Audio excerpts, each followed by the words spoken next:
porque sería, la verdad, o sea, esa versión que algunos diputados dan de decirles que lo desconocía, ese es tu trabajo es conocerlo. En el caso de nosotros, efectivamente tienes que votar con un sentido de responsabilidad, porque tiene que haber un avance en el aspecto de formalidad de legislativo, cuando se trata de la ley de ingresos, del presupuesto de egresos, de la miscelánea fiscal en general, o el paquete económico en general, como lo quieran ver. En ese sentido... O sea, es un sí la votaron. Sí, y lo explico con claridad. Votamos y nos reservamos. La ley de ingresos se compone por una cantidad enorme, la federal especialmente, con una cantidad enorme de artículos que le da la posibilidad, evidentemente, al gobierno federal de cobrar algún tipo de impuesto derecho, ¿verdad? En muchos estamos de acuerdo. No podemos nosotros votar todo en conjunto porque estamos en desacuerdo en algunos aspectos. ¿Sí me explico? Entonces, en los que estamos en desacuerdo nos reservamos y además generamos nuestro posicionamiento y nuestra contrapropuesta. Como lo dije con claridad, generamos 24 acciones para reactivar la economía, entre ellos propusimos la reducción del 50% del IEPS, y esto fue en julio del 2015. Lo hicimos públicamente en foros nacionales y lo hicimos en foros regionales. Entonces, no hay ninguna situación que nosotros podamos decir aprobamos este hecho, porque lo reprobamos completamente, rechazamos este aumento, y entonces sí, con la claridad de que la ley de ingresos se aprueba de parte de nosotros en las áreas que estamos de acuerdo, y en las áreas como el IEPS, que implica directamente un aumento al gasolinazo, ahí no estamos de acuerdo y ahí votamos en contra. Diputada, ¿por qué? El transitorio también estuvo en los términos que se tenía que definir, porque tiene finalmente que darle una movilidad a todo lo que se refiere la ley de ingresos. Entonces, hemos sido más que claros en expresar que no estamos de acuerdo en esta condición, no solamente con el tema de la gasolina, con el tema del IVA, con muchos otros aspectos que afectan seriamente la economía y con el modelo económico en general. El modelo económico que estamos viviendo actualmente es un modelo que definitivamente ha estado fracasado.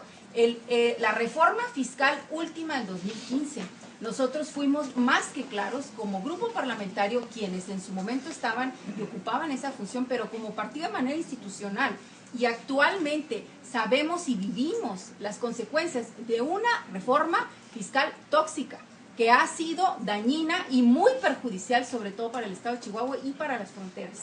Entonces, en ese sentido tenemos mucha claridad sobre lo que hemos manifestado, porque lo hacemos además públicamente y lo hacemos con el sustento de las propuestas y de las participaciones formales que hacemos legislativamente hablando.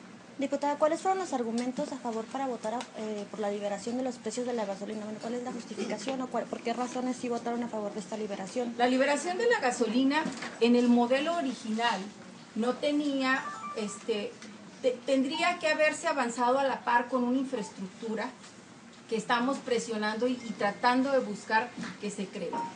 Cuando viene la reforma energética, si ustedes bien recuerdan, el modelo de reforma energética que se propuso en los gobiernos de Calderón, en el gobierno propiamente de Calderón, era para justamente crear y tratar de buscar una alternativa de cambiar la naturaleza jurídica y la operatividad de Pemex. En este caso particular, nosotros no tuvimos éxito en el modelo que propusimos, porque la fracción del PRI no tenía el interés de avanzar o dejar avanzar a un gobierno que no era emanado de su propio partido. Entonces, cuando viene la reforma energética en manos de un administrativo o un ejecutivo emanado del PRI, nosotros no tuvimos pues esa condición de limitar un desarrollo del país. Sin embargo, la aplicación de la reforma energética en conjunto con la aplicación de muchos otros modelos económicos ha sido terriblemente mal aplicada. Y mal aplicada porque si tú lo consideras en los hechos, y no dichos por diputados o por políticos, sino en los hechos dichos por instituciones serias, académicos, que se han dedicado a la investigación en términos económicos para valorar qué tanto éxito ha tenido este tipo de situaciones. Ellos coinciden que la liberación era algo que era importante en beneficio, pero en esta crisis económica, fíjate bien, tú liberas el precio y al mismo tiempo le adhieres un impuesto. Entonces, parte de por qué nosotros estábamos en contra y votamos en contra estas reservas era justamente porque o haces una cosa o haces la otra, pero además no lo haces ventajoso y no lo haces con propósitos recaudatorios como se está haciendo actualmente.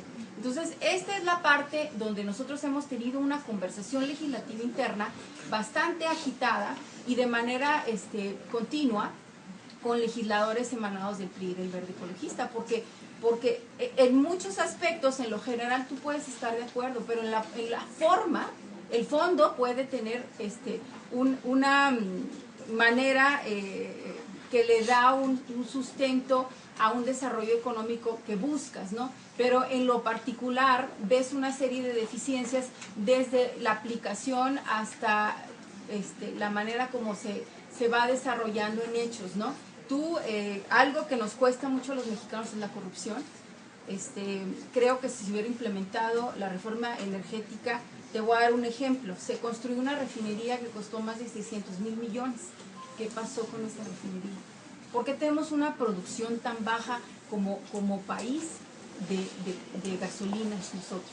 Cuando tenemos nosotros la materia prima, cuando es la riqueza nacional aparte del país, ¿no? Esta condición es un debate que hemos mantenido continuo, porque yo recuerdo perfectamente bien, y les cuento esta anécdota con brevedad, una conversación que tuve con el embajador de Irán en un momento. Le pregunté qué haría usted diferente, qué decisiones sugeriría usted diferente al gobierno mexicano con relación al tema del petróleo. Y dijo, a mí me sorprende sobremanera que ustedes vendan su riqueza nacional. Diputada, entonces ¿estarían usted en contra de la inversión privada, la privatización? No estoy en contra de la privatización. El modelo nada más que se mantiene es ventajoso del gobierno. El modelo actual que implementaron es un modelo ventajoso. Yo no estoy en contra de la liberación, porque la liberación en un modelo económico que realmente pudiera ser funcional para los mexicanos, en beneficio de los mexicanos y buscando unas alternativas diferentes como los subsidios. Los subsidios es una alternativa que tú vas adoptando como gobierno para ir apoyando las transiciones económicas y que el peso no le caiga o no recaiga a los mexicanos. En este caso se niegan a los subsidios. Si tú recuerdas bien, en gobiernos anteriores había un subsidio de gasolinas. Entonces, el costo no lo pagaba el ciudadano, pero es muy ventajoso desde mi perspectiva en el análisis de cómo se manejan las finanzas públicas federales, porque tú ves un modelo en donde el gobierno busca pocas alternativas para reducirse su gasto de operación y su gasto corriente, pero recorta en áreas que le afectan a los mexicanos. Y para compensar todo el déficit que hay y la deuda que tiene, en lugar de promover una inversión extranjera, que tenemos una inversión extranjera pésima, como los momentos más malos del país. Ahorita las reservas internacionales se sostienen por las remesas de los mexicanos en el extranjero. Esas son las reservas internacionales. La inversión extranjera es mínima. Entonces, en esa condición, si tú lograras buscar un equilibrio y un replanteamiento del paquete económico en donde tienes la alternativa de buscar cómo generar riqueza para los mexicanos y no buscar cómo conservar tu gasto personal. Te voy a dar un ejemplo. La oficina del presidente de la República para este año tiene presupuestado 7,000 millones de pesos, con la posibilidad de seguir viajando con una comitiva de 200 personas.